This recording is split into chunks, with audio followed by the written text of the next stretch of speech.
one of the worst ways, this is what bothers me really badly, is a lot of animated shows I feel like also are actors or comedians. And I say this with all due respect. I like a lot of these people that have these things. But it's actors or comedians or musicians, and their agents go, hey, you should do an animated show. They're really easy to do. I've heard actors talk about animation. They go, "Oh yeah, you go in the booth with a baseball cap and you record and you fucking get out." It's like, no, dude. So it's made animation right now. I feel like is not totally made by, but it's dominated by people who don't really care about animation as a medium. Who don't really give a shit about it. They don't really. They either don't know about it or don't care about it. Mm-hmm. So they just go, whatever. I'll do an animated show. That's easy. And they hire the people to write it and to direct it and do everything for it.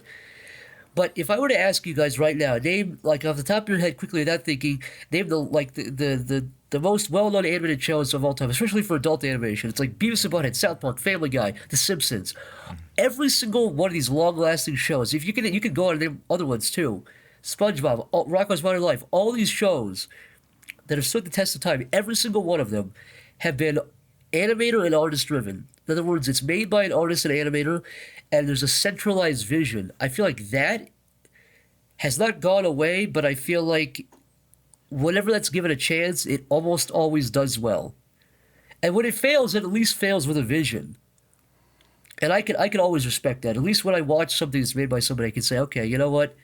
Wasn't for me, and it failed, and nobody watched it, but at least they really had a centralized vision, and they cared about what they were doing, rather than these sort of, I don't think I'm being cynical. I think the people that are making some of these shows are cynical.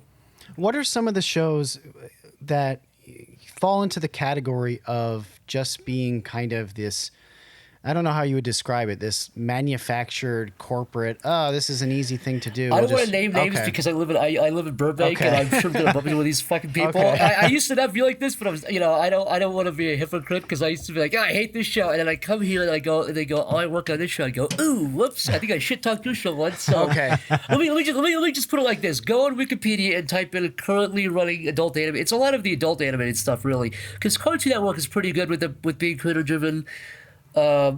Just look up, like, a lot of this stuff made for adults, and a lot of the stuff made for adults, by the way, is very patronizing. It's like, yeah, let's make a show where it's like people smoke drugs and get drunk and have sex. Who cares? Right.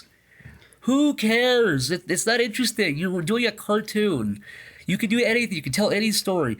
I think the best animated stuff ever made, in my opinion, TV wise, like, old South Park. I think new South Park is good too, but I mean, like, classic season like 3 through 8 South Park is, even when it was crude, and even when it was like political or satirical, it's not what made it good. There's a real charm there. It's because Matt Stone and Trey Parker have been making the show consistently. Even if you hate South Park and think it's bad, you've always hated it. You have to at least admire the fact that they are some of the only guys ever in adult animated TV that hung around and they write, direct, and voice every episode. Mm-hmm. Every single one. Yeah, I heard,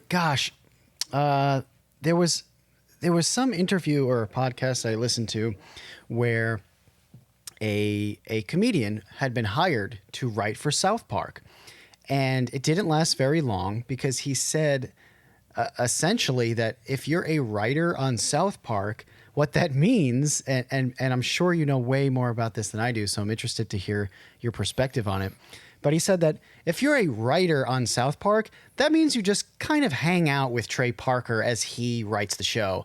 And occasionally you can, laugh at some of the stuff that he says or give like a little bit of feedback. But for the most part, like, being a writer on South Park is just somebody for Trey Parker to like eat pizza with while he writes the show.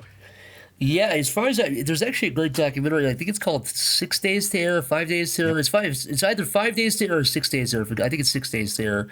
But it's a documentary. It shows how they do an episode. They literally start on, they put the episodes out on Wednesdays, and they start on Thursday, and by the next Wednesday they have a whole new episode, totally from scratch, completely from scratch.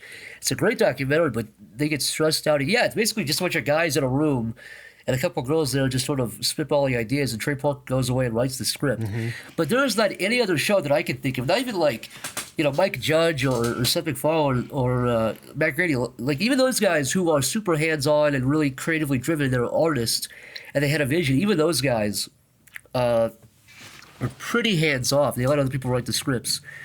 But so what I've always admired about those guys, Matt and Trey, is that they've made every episode themselves, for better or for worse. The ones that are not that great, they can still say they made it. And I think there's something really admirable about that.